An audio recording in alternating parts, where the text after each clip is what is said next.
आएको छु बेडा बाबा मन्दिर यता धेरै लामो बाटो तय गरेर यता आएको छु।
हजुर हजुर यहाँको स्थानीय बासिन्दा म यहाँ तपाईँको 35 सालदेखि हजुर बसोबास 2035 सालदेखिको बसोबास। ए यहाँको बारेमा भनिदिनु न त पहिला कस्तो थियो अहिले यहाँको बारेमा तपाईँको सानो थियो।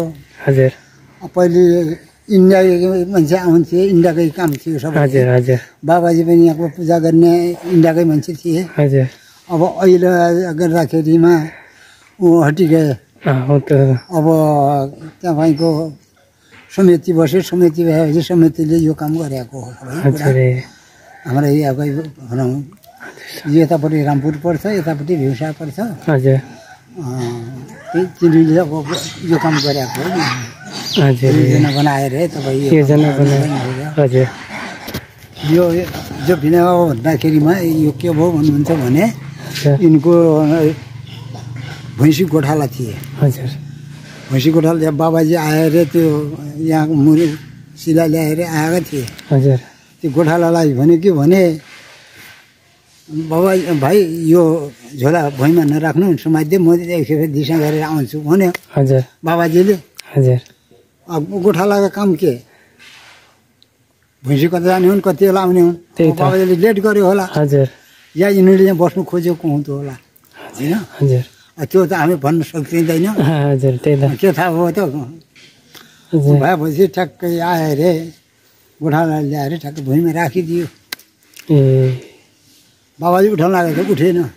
त्यहाँबाट इन्डिया गएको मान्छे, इन्डियाकै बाबाजी रहेछन्। हजुर भएपछि फेरि उहाँबाट मान्छे ल्याएर आए। जो डोजर ल्याएर पनि खनायो, उठाउन सकेन यहाँबाट। एकदम गरौँ गयो।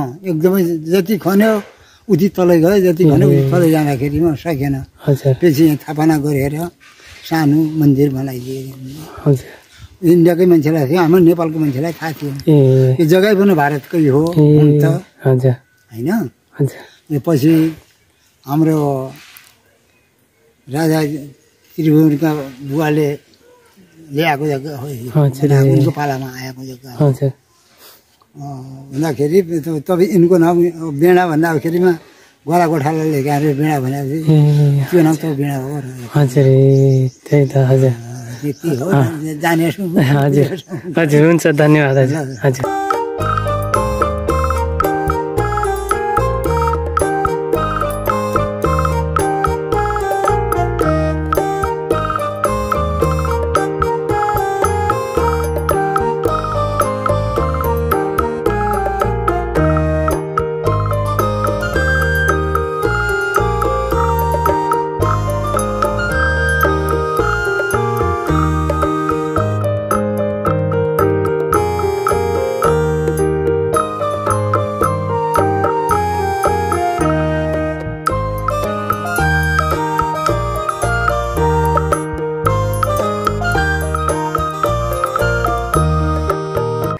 जब घरतिर बेडा बाबाबाट फर्किँदैछु, अब यो बाटो आउँदाखेरि चाहिँ यो बाटो है साह्रै अप्ठ्यारो बाटो रहेछ। अब जाँदाखेरि यो बाटो जानुपर्छ। बाटो हेर्नुहोस् न, बाटो साइकलमा my god, oh shit my god goodness. म चलाइरहेको छैन, आफै चलिरहेको छु साइकल स्पिडमा।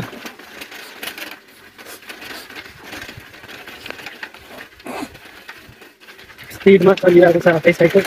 यहाँ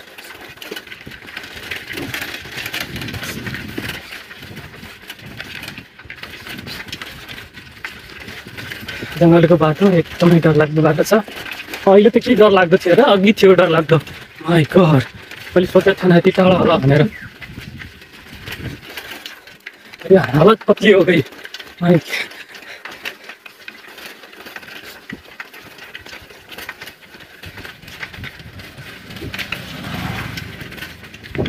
एकदम सुनसान बाटो। अघि त आउँदाखेरि अगाडिको, यो त एकदम बाटो त ठिक छ, मान्छेहरू पनि आउनु जाने गर्दा। त्यो बाटो त कोही नआउने कोही नजाने। माई गॉड, सोचेको थिएन पुग्ला भनेर, पुग्दैन भनेर विश्वास लागेको थिएन मलाई। यति एकदम सुनसान के, मान्छे नआउने, जङ्गली जनावर पनि थिएन, चराचुरुङ्गी केही न, एकदम सुनसान बाटो होइन। जे भए पनि आइयो, दर्शन गर्नु पायो, एकदमै खुसी लाग्छ। त्यत्रो मिहिनेत भयो आइयो है। एकदमै राम्रो मन्दिर बनाएको रहेछ एकदम। गाइस, तपाईँहरूले कस्तो लाग्यो भ्लग? राम्रो लाग्यो लाइक र च्यानललाई सब्सक्राइब गर्न नभुल्नु होला। यस्तै राम्रो राम्रो भिडियोहरू ल्याउने मेरो प्रयास सधैँ रहनेछ।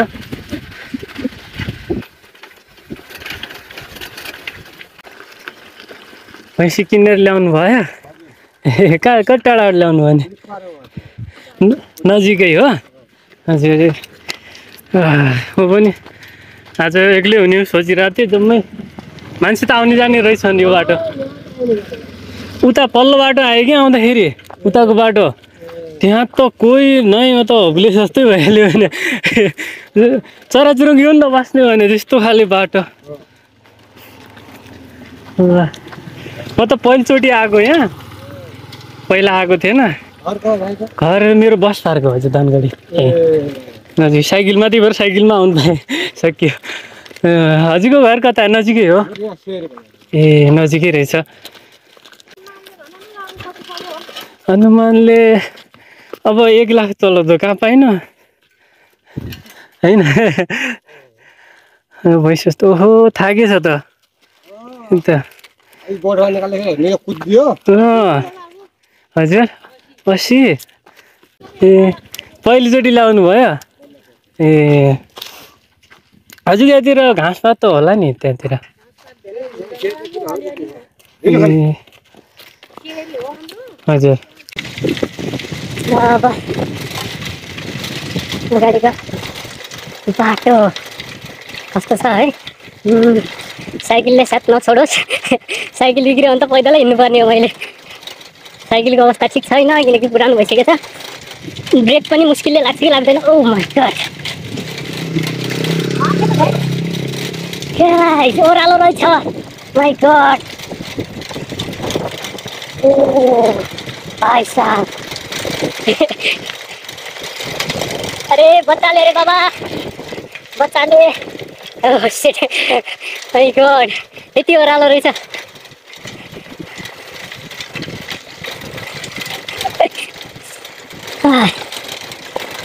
माय गॉड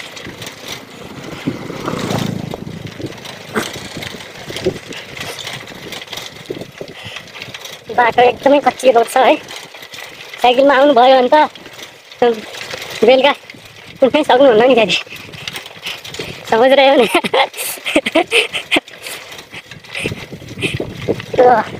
हालत खराब छ गाइस बाटोको। एउटा हातले साइकल चलाइरहेको छु एउटा हातले मोबाइल समातिरहेको छु किनकि मसँग अर्को क्यामेरा छैन हेलमेटवाला।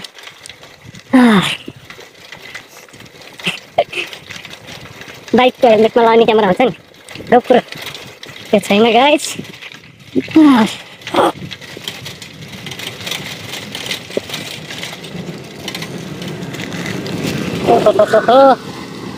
धुआं धुलो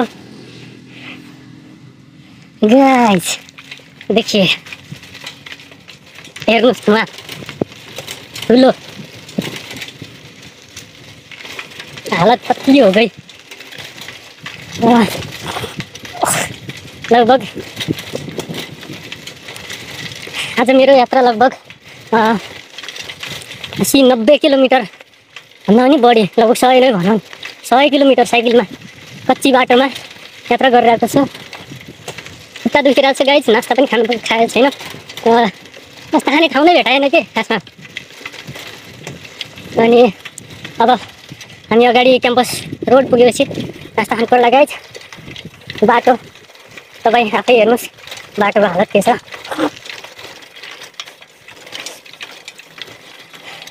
ओहो माउन्टेन बाइक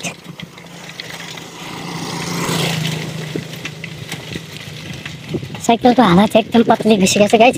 मेरो हालत पनि एकदम खतम नाजुक छ।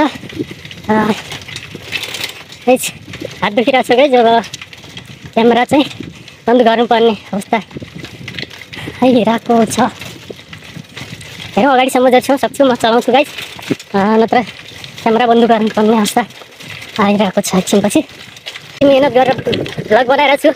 प्लिज एउटा लाइक त भन्छ है एउटा सब्सक्राइब अनि लाइक गर्नु नभुल्नु होला गाइस।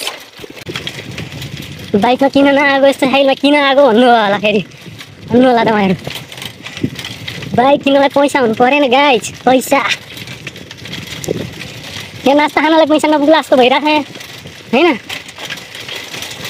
सो गाइस साइकल जिन्दाबाद। जति पनि साइकल लभर हुनुहुन्छ गाइस कमेन्ट गर्नु होला। साइकल अहिलेसम्म चलिरहेको छ है। खासमा कतिखेर साथ छोड्ने हो हिँडेर जानुपर्ने हो कतिखेर। यहाँबाट जाँदाखेरि त ओह्रालो रहेछ गाइस। गाइस बिचमा ताल देखेको छ। यहाँको स्थानीय मान्छेहरूले बनाएको निजी ताल उहाँहरूको आफ्नै एकदमै ठुलो ताल छ गाइस।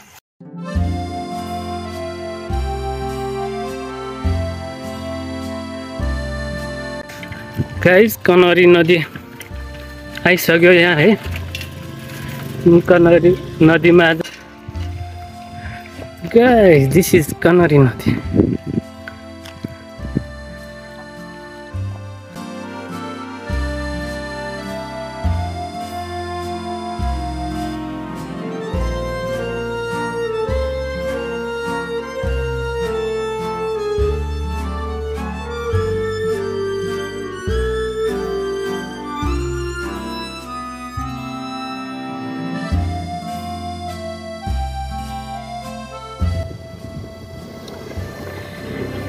यो हो खुटिया नदी अनि यो खुटिया नदीको पुल।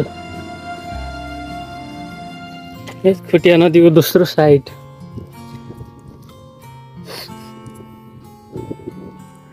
खुटिया नदी यो साइडतिर